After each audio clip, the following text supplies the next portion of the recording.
본문은 남유다의 왕 아마샤의 통치와 북이스라엘 여로보암 2세의 통치가 열왕기하 14장에 기록되어 있는데요. 오늘은 남유다 왕 아마샤에 대해서 함께 말씀을 통해 살펴보고자 합니다.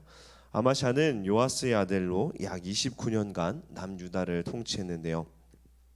아마샤의 통치에 대해서 성경은 어떻게 말씀하는가 하면 열왕기하 14장 3절 4절에 이렇게 말씀합니다. 아마샤가 여호와 보시기에 정직히 행하였으나 그의 조상 다윗과는 같지 아니하였으며 그의 아버지 요아스가 행한 대로 다 행하였어도 오직 산당들을 제거하지 아니하였으므로 백성이 여전히 산당에서 제사를 드리며 분향하였더라. 아마샤는 여호와 보시기에 정직히 행했지만 다윗과는 같지는 않다고 말씀합니다. 이스라엘 역대 왕들을 평가할 때 칭찬받는 왕의 표준은 다윗 왕이죠. 다윗과 같은 삶을 살았는지 그렇지 않았는지 성경은 그 왕들의 모습들을 평가할 때 다윗 왕에 견주어 평가를 합니다. 이러한 다윗과 비교하였을 때 아마샤는 하나님께서 온전히 원하시는 삶을 아마샤는 살지는 못하였습니다. 그의 말년의 모습을 우리가 오늘 살펴보겠지만 아마샤는 처음에는 정직한 삶을 살았습니다. 그러나 후에는 우상 숭배에 빠졌고 더 나아가 그 같은 죄를 경책하는 이 선지자를 멸시했습니다. 또한 아마샤는 산당들을 온전히 제거하지 못했는데요. 산당들은 원래 가나안 사람들이 자신들의 신을 섬기던 곳이 산당입니다. 이 산당들은 성전을 건축하기 전까지 이제 이스라엘 백성들이 하나님께 예배하는 처소로 이용하기도 했는데요. 그러나 점차 이스라엘 사람들은 가나안 사람들처럼 하나님께 드리는 예배가 아닌 우상 숭배로 변질되었습니다. 그래서 하나님께서는 솔로몬 성전을 건축하게 하셨고 또 오직 하나님께서 정하신 이 성전에서만 예배를 드리고 또 제사하도록 명령하셨습니다. 선지자들에 의해 산당 제사는 금지되었고 이를 허용했던 왕은 비난의 대상이 되었죠. 아마샤는 이러한 문제가 있는 산당 제사를 금하지 못했습니다. 아마도 백성들이 예루살렘 성전에 가서 제사 드리는 불편함을 덜어주기 위해서 그랬을지도 모릅니다. 그러나 산당 제사를 그대로 둔 것은 결국 이스라엘 사람들의 예배가 구별된 예배가 아닌 세상의 제사와 비슷한 예배를 드리도록 만든 것입니다. 세상의 문화 속에 있는 예배가 하나님의 예배와 섞이게 만든 것입니다. 우리도 세상의 좋은 문화들을 가지고 예배에 적용하여 예배 모습들을 바꾸려는 시도들을 우리가 많이 보게 되는데요. 우리가 알아야 할 것은 예배는 우리 사람을 위한 것이 아니라 하나님을 위한 것이라는 것입니다. 하나님은 하나님께서 기뻐하시는 방법으로 하나님께 영광 돌리는 것을 하나님께서는 원하십니다. 우리가 기쁘고 편하기 위해서 그런 드리는 예배가 아니라 하나님께서 기뻐하시는 비록 그것이 우리에게 불편하며 우리에게 어려운 것일지라도 우리는 하나님의 방식을 따르며 예배 드려야 합니다. 하나님께서 원하시는 예배를 기꺼이 순종하며 하나님께 영광 돌리는 우리 모두 되기를 바랍니다.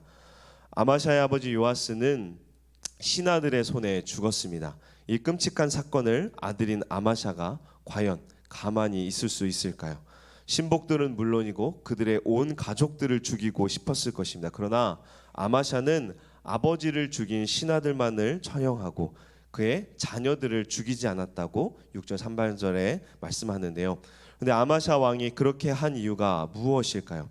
어떻게 영모자들의 가족들에게 관용을 베풀 수 있었을까요? 우리 6절 말씀을 보면은 왕을 죽인 자의 자녀들은 죽이지 아니하였으니 이는 모세의 율법책에 기록된 대로 함이라. 곧 여호와께서 명령하여 이르시기를 자녀로 말미암아 아버지를 죽이지 말 것이요 아버지로 말미암아 자녀를 죽이지 말 것이라. 오직 사람마다 자기의 죄로 말미암아 죽을 것이니라 하셨더라라고 이 모세의 율법책에 기록된 대로 함이라고 말씀하고 있습니다.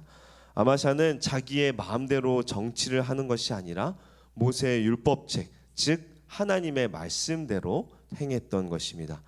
우리가 죄악이 가득한 세상에서 하나님의 나라가 세워지며 하나님의 선한 영광 그리고 영향력이 드러나게 하는 방법은 아마샤처럼 하나님의 말씀을 따라 사는 것입니다. 하나님의 말씀대로 살 때 우리는 실수치 않고 지혜롭게 세상을 살아가며 세상이 선하도록 이끌 수 있는 것입니다. 이제 7절부터는 아마샤 전쟁에 관한 기록인데요. 아마샤는 하나님의 도우심으로 에돔과 전쟁을 하여 승리합니다. 무려 10,000명을 죽이고 또 에돔 지역을 장악했는데요. 이러한 승리에 도취된 아마샤는 여기서 끝을 내지 않습니다. 북이스라엘과 전쟁을 선포하는데요. 이에 북이스라엘 왕 요아스는 에돔과의 전쟁에서 승리로 한껏 교만해진 아마샤에게 경고합니다. 9절에 보시면 이스라엘의 왕 요아스가 아마샤에게 사람을 보내 이르되 레바논 가시나무가 레바논 백향목에게 전가를 보내어 이르기를 내 딸을 내 아들에게 주어 아내로 삼게 하라 하였더니 레바논 들짐승이 지나가다가 그 가시나무를 짓밟았느니라 라고 말씀합니다. 이 구절의 뜻은 자신의 위치와 처지를 깨닫지 못하고 오만 방자하여 하나님의 징계를 당하게 될 것이라고 경고를 하는 것입니다. 이렇게 경고했음에도 아마샤는 듣지 않고 북이스라엘과 싸움을 합니다. 전쟁의 결과는 어떨까요? 12절에 이렇게 말씀합니다. 우리가 읽진 않았지만 유다가 이스라엘 앞에서 패하여 각기 장막으로 도망한지라. 결국 하나님께서 교만한 아마샤를 심판하신 것입니다. 남유다는 전쟁에서 패한 것으로 끝나지 않았습니다. 13절 14절에 보시면 이스라엘 왕 요아스가 베세메스에서 아하시아의 손자 요아스의 아들 유다 왕 아마샤를 사로잡고 예루살렘에 이르러 예루살렘 성벽을 에브라임 문에서부터 성 모퉁이 문까지 400규빗을 헐고 또 여호와의 성전과 왕궁 곳간에 있는 금 은과 모든 기명을 탈취하고 또 사람을 볼모로 잡고서 사마리아로 돌아갔더라라고 말씀합니다. 아마샤는 사로잡혀갔고 북이스라엘 군사들은 예루살렘 성벽을 파괴하며 성전과 왕궁 곳간에 있는 보물들을 모두 가지고 사마리아로 돌아갔다고 말씀하죠. 아마샤의 교만은 결국 비참한 결말로 끝을 맺은 것입니다. 아마샤는 여호와 보시기에 정직히 행했습니다. 자신의 윤리도덕의 기준을 여호와의 말씀에서 기준 삼았죠. 그러자 하나님께서는 이 아마샤의 왕권을 붙잡아 주셨고 그의 선한 노력을 하나님께서 기억하셔서 은혜를 베푸사 에돔과의 전쟁에서 승리하게 하셨습니다. 그러나 하나님께서 베푸신 은혜를 자신의 것으로 착각하고 교만의 자리에 올라갔을 때 아마샤는 불필요한 전쟁을 벌이며 자신도 망하고 나라도 힘들게 만들었습니다. 그의 말년은 비참한데요. 17절에서 20절에 그의 말년에 대해서 기록을 했는데요. 아마샤는 북이스라엘 왕 요아스가 죽은 후 포로에서 풀려나 예루살렘으로 돌아가 15년을 살았지만 그는 비참하게 죽음을 맞이하게 됩니다. 19절에 보시면 예루살렘에서 무리가 그를 반역한 고로 그가 라기스로 도망하였더니 반역한 무리가 사람을 라기스로 따라 보내 그를 거기서 죽이게 하고 라고 말씀합니다. 아마샤는 그의 부하들의 반역으로 죽게 되었는데 그 이유에 관하여 역대기에서는 이렇게 말씀합니다. 역대하 25장 27절인데요. 보시면 아마샤가 돌아와서 여호와를 버린 후부터 예루살렘에서 무리가 그를 반역하였으므로 그가 라기스로 도망하였더니 반역한 무리가 사람을 라기스로 따라 보내어 그를 거기서 죽이게 하고 라고 말씀합니다. 성경은 아마샤가 반역으로 죽게 된 것을 여호와를 버린 일과 연관짓고 있습니다. 이러한 모습은 자기 아버지 요아스와 비슷한데요. 요아스는 하나님의 은혜와 제사장 여호야다의 도움을 망각하여 우상 숭배에 빠지고 스가랴 선지자를 죽임으로써 그 자신의 이 신하들의 배신을 당하며 피살되죠. 아마샤도 처음에는 여호와 보시기에 정직히 행했지만 그는 에돔 정벌 이후 교만해졌고 에돔의 우상을 가져다가 자기 신으로 세우고 숭배하였으며 자신의 잘못을 책망하는 선지자를 멸시하였습니다. 즉 아마샤 역시 아버지 요아스와 동일하게 하나님을 배반하는 길을 걸은 것입니다. 이제 하나님께서는 그들이 하나님을 배반한 것처럼 그들 또한 신하와 백성들에게 배반을 당하여 죽게 하신 것입니다. 성경은 아마샤의 죽음을 정치적 관점이 아니라 죄를 심판하시는 하나님, 이 공의의 하나님을 보도록 한 것입니다. 아마샤의 죄는 교만이죠. 교만에서 시작된 일은 그것이 아무리 훌륭해 보이는 일일지라도 그 결말은 결국 실패하고 맙니다. 왜냐하면 하나님께서 교만을 가장 싫어하시며 교만하게 행하는 자에게 그 대가를 엄중히 갚으시기 때문입니다. 아마샤의 심판을 보고 우리는 교만의 죄에서 멀어지도록 힘써야 할 것입니다.